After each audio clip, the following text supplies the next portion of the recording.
तो पहला क्वेश्चन आपका, नए बैच कब से स्टार्ट होंगे? तो नए बैच चालू हो रहे हैं 20 मार्च से, 20 मार्च।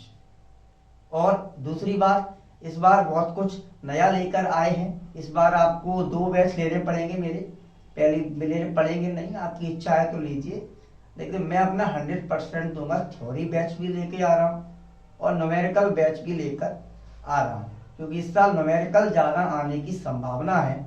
तो न्यूमेरिकल पे मैं आपको विशेष ध्यान दिलवाऊंगा और थ्योरी भी बिल्कुल बेसिक से पढ़ाऊंगा। बहुत से बच्चे ऐसे होते हैं जिनने 11th क्लास पढ़ी नहीं है, या फिर पढ़ी भी है तो उतना सीरियस नहीं लिया है, तो उनका बेस अच्छा नहीं रहता है।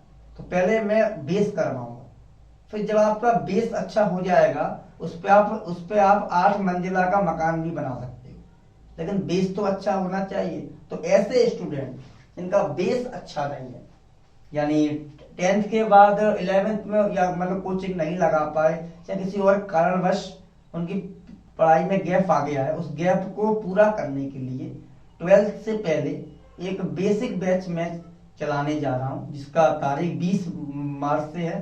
20 मार्च से लेके कम से कम 10 दिन तो आपको बेसिक पढ़ना पड़ेगा। उस बेसिक के बाद आप 12th का सिलेबस कर पाएंगे, क्योंकि आपका करियर है। चूज द बेस्ट, बेस्ट को चुनिए और गेट द बेस्ट और बेस्ट पाइए। Choose the best and get the best. अच्छे को अच्छा चुनेंगे तो अच्छा आपको प्राप्त होगा, कि 12th की क्लास बहुत इंपॉर्टेंट होती है। जीवन का सबसे इंपॉर्टेंट फेज होता है 12th क्लास। यहाँ से आपके करियर को दिशा मिलती है और मार्गदर्शन मिलता है। दिशा के साथ साथ यहीं से बहुत से बच्चे इंजीनियर बनेंगे, यहीं से बहुत से बच्चे डॉक्टर बनेंगे, नीट निकालेंगे। 12th is a basic. 12th वो गोलंबर है जिस गोलंबर से बहुत सारी सड़कें जाती हैं। आप जितना 12th में अच्छा स्टडी करेंगे, स्मार्ट वर्क भी करना पड़ता है। हार्ड वर्क हमेशा काम नहीं आता, कुछ कुछ जगह आपको स्मार्ट वर्क भी करना है।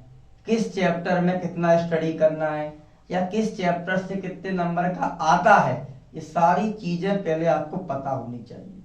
तो सिलेबस पे डिस्कशन करेंगे और किस चैप्टर से कितना आ रहा है या गए वर्षों में कितना आता है, कितने मार्क्स का आता है, वो आपको सब बताना पड़ेगा। कि हर चैप्टर से 4 नंबर का नहीं आता, कुछ कुछ चैप्टर से 2 मार्क्स का क्वेश्चन भी आता है।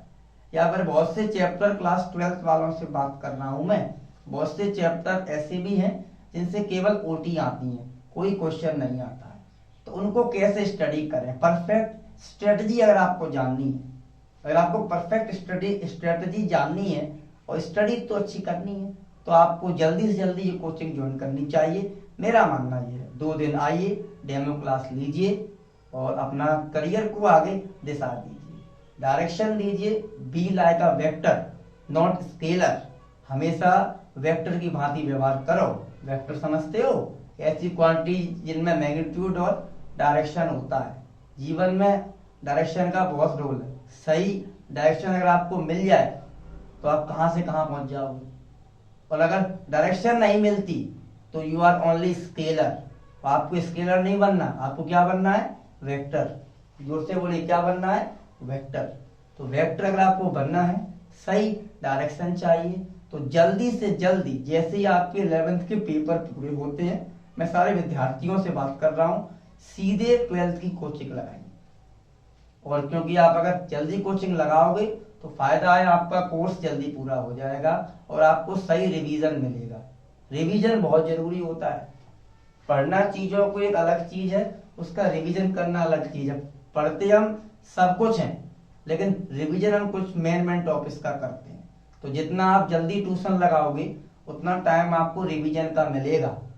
तो जैसे ही आपके 11th के पेपर हो जाएं, आप जल्दी से जल्दी ज्वाइन कर लें।